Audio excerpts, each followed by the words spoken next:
first ever Festival of News. You only have to look at the events of the last few days to see the vital role that they play in all of our lives. An event championing trusted quality journalism, focusing on upholding free speech, investigations, campaigns, breaking news, giving a voice to the voiceless, speaking truth to power, and shining a light where darkness prevails.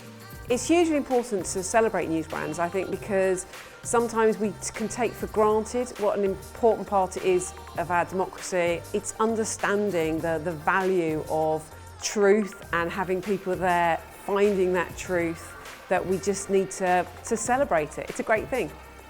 One of the things I did when I started this current job was to hire more senior women. Certainly have very strong representatives of LGBT staff in my conferences and as columnists and writers. And we're making big strides, I think, in terms of our ethnically diverse staff. It's still a long way to go. It was amazing hearing from the three editors this morning. I think what was really interesting for me was how much they rely on data and how they use that to change the content. I think it's fantastic and it provides a huge amount of opportunity for advertisers. The nation was in crisis. We, as a news industry, were approached by the government to ask if we could support them in getting much needed messages out to the UK population. We'd never worked in this way before. And so you're looking at the value of a campaign, not simply whether recipient A is getting this much of a recipient. You've got to look at it in the round.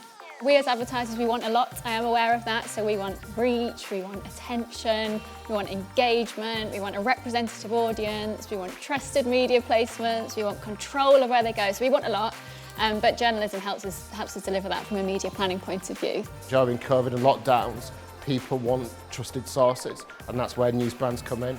We launched the campaign on a Sunday, and by the Tuesday, readers had sent more than £1 million, which was the fastest ever newspaper fundraiser in, I think, world history. Our Green campaign, we started the campaign and we found that people were coming to us saying, look, we want to write stories about what we're doing to innovate in terms of green energy. There are moments as a journalist where you really can see that the dial has been kind of pushed. The DNA of an investigative journalist is to want to change the world to some extent. When you look at Emma Lofhagen, Aletha, you see the real passion that they have about journalism, how they really want to engage, and also how they bring news forth to young people. Boris has had a pretty good war and he's tried to living up to his great hero Winston Churchill, but Winston Churchill, he ain't. Would the monarchy survive the reign of King Charles? Come to you first, Kevin Maguire. Big news is big news, so we absolutely would want to be alongside big news. The most engaged audience, the most attentive audiences are those that are reading great stories, great pieces of information, and that's what we're producing all the time. I have not discussed brand safety in a news context for probably 3 years. Do you think that's because you're confident in it? Yes, totally confident. Yeah.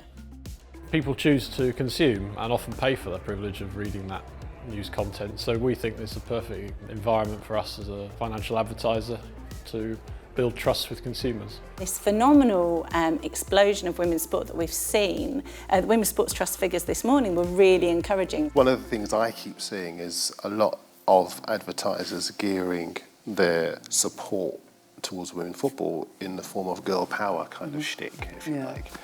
And I just think that's kind of missing a trick. All that leaves me to say is a big thank you to all of our incredible speakers, to the fabulous Newsworks team, and also the wider industry team and women in journalism who've supported us in making today happen.